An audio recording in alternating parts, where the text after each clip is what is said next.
He's 27 years of age, 17th in Krakow last year at the World Cup. Had a really good run in the heats to go straight through to the semis.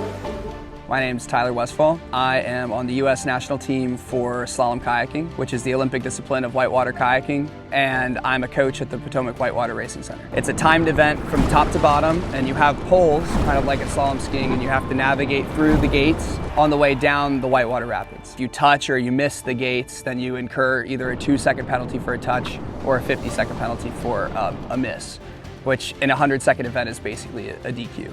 I spent a lot of time on the river. I'm kind of a river rat, you know, maybe a little bit of a dirt bag. My first memory, like, ever was on the Kayaker River, which is in West Virginia, and it was sitting on my dad's boat, and we were paddling around in the rapids, and I was like wanted to go over into the big rapid, and I kept pointing over there. That trip happened when I was 3. Once I was 5, 6, I started to kind of get the bug a little bit for paddling, and we started to do some races for fun on the weekends, and I kind of figured out how to roll. My dad had kind of developed a team of paddlers from all of my friends from summer camp. A lot of the paddlers from that group went on to continue paddling. One went off to start a nonprofit called Diversify Whitewater. They're doing a lot of really cool work trying to get people from different areas into paddling and people of different race and ethnicity into kayaking. When I decided that I was going to actually pursue this in a serious way and really go for it, I told myself within my means, I wanted to try as hard as I possibly could so that like when I did retire, like when I was done paddling, that whatever the level that I attained was the best that I could do.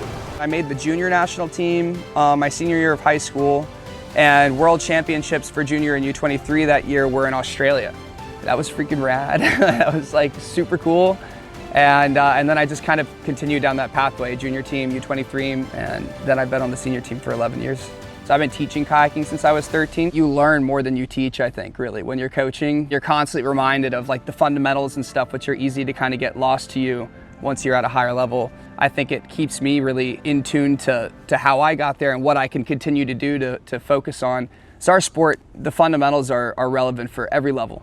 And that's how you win, basically. It's just being really good at those. Learning how to pursue your goals and how to be motivated, it's invaluable thing. So if I can bring that and give that, even a little bit of that to kids in the area using our sport as the medium, then that's like, yeah, that's super special. Anybody can be strong and anybody can be fit and you can do all the intervals you want, but the mental aspect of slalom and racing is still, it's by and far the hardest part for me. Whitewater's always changing. There's no 2 runs that are the same. You have one run to make it happen. When you have pressure, and you have commentators and you have crowd, like, you know, people on the sides of the river, and there's all this weight on this one run. It's so easy to like paddle like someone you're not because of the pressure, and you're paddling a little too fast and you're pushing a little too hard. I know it's a good run if I get to the bottom and I like, you know, blacked out basically the whole time, because that's when you're just paddling with your second nature, and that's what you want.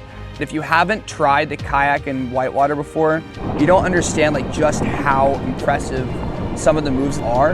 And so that's what, you know, having the right commentator and stuff is just so important to be able to like explain to people why this one was better than this one, and you know, why what they did was so special. The next time that I will have spent, the amount of time that I've spent trying to get as good as I can at kayaking, I'll have to be like 55 by the time I accrued that many hours and like that many years thinking about and pursuing a goal. I'm going to pursue this sport through LA, and then I've decided that that's going to be my stopping point. So I'm gonna phase out the racing, which is sad, but it's been like a freaking amazing experience, and I definitely want to continue coaching.